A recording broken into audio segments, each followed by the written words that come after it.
ఎటువంటి నిధులు ఖర్చు చేయకుండా సింగరేణి ఆవిర్భావ వేడుకలు నిర్వహించడాన్ని తీవ్రంగా ఖండిస్తున్నట్లు ఏఐటీయూసీ బ్రాంచ్ కార్యదర్శి మోటపలుకుల రమేష్ అన్నారు. ఈ మేరకు జయశంకర్ జిల్లా కేంద్రంలోని కుమరయ్య భవన్లో ఏర్పాటు చేసిన మీడియా సమావేశంలో వారు మాట్లాడారు. సింగరేణి ఆవిర్భావ వేడుకలను నామమాత్రంగా జరపడం అంటే కార్మిక వర్గాన్ని అవమానించినట్టే అన్నారు. ఏఐటీయూసీ ఇచ్చిన పిలుపు మేరకు కార్మికులు అన్ని గనుల్లో నల్ల బ్యాడ్జ్లతో నిరసన వ్యక్తం చేసినట్లు తెలిపారు.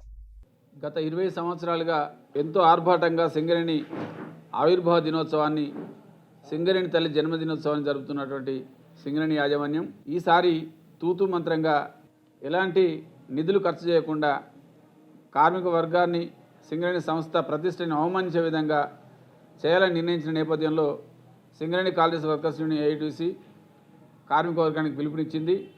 ఈ అవమానం సింగరేణి సంస్థకు మాత్రమే కాదు, సింగరేణి కార్మికులకు కూడా అని. అందువల్ల సింగరేణి వ్యాప్తంగా అన్ని గనుల డిపార్ట్మెంట్లలో కార్మికులందరూ ఏఐటీసీ పిలుపు నల్ల బ్యాడ్జీలు ధరించి యాజమాన్యం యొక్క తప్పుడు వైఖరిని వ్యతిరేకించి గనుల్లో కానీ ఏరియాల్లో కానీ జరిగే తూతు మంత్రంగా జరిగే ఉత్సవాలకి హాజరు కామని చెప్పి తిరస్కరించారు. ఈ చైతన్యం పట్ల సింగరేణి కాలేజ్ వర్కర్స్ యూనియన్ కార్మిక వర్గానికి విప్లవ ధన్యవాదాలు తెలియజేస్తూ ఉంది. వాస్తవం చెప్పాలంటే సింగరేణి సంస్థ గత ఆర్థిక సంవత్సరంలో 5,000 కోట్ల రూపాయలు లాభంగా సాధించింది. 2,000కు పైగా కోట్లు ఫ్యూచర్ ప్రాజెక్టుల కోసం పక్కన పెడితే సుమారు 2,600, 2,700 కోట్ల రూపాయల దాకా లాభాలుగా కార్మికులకు పంచిపెట్టింది ఏఐటీసీతో అగ్రిమెంట్ మేరకు. సింగరేణి సంస్థ డబ్బుల్ని అప్పనంగా రాష్ట్ర ప్రభుత్వానికి, మంత్రుల పనులకి, ప్రభుత్వం చేయాల్సిన పనులకు సింగరేణి డబ్బులను ఖర్చు పెట్టడం పరిపాటైంది.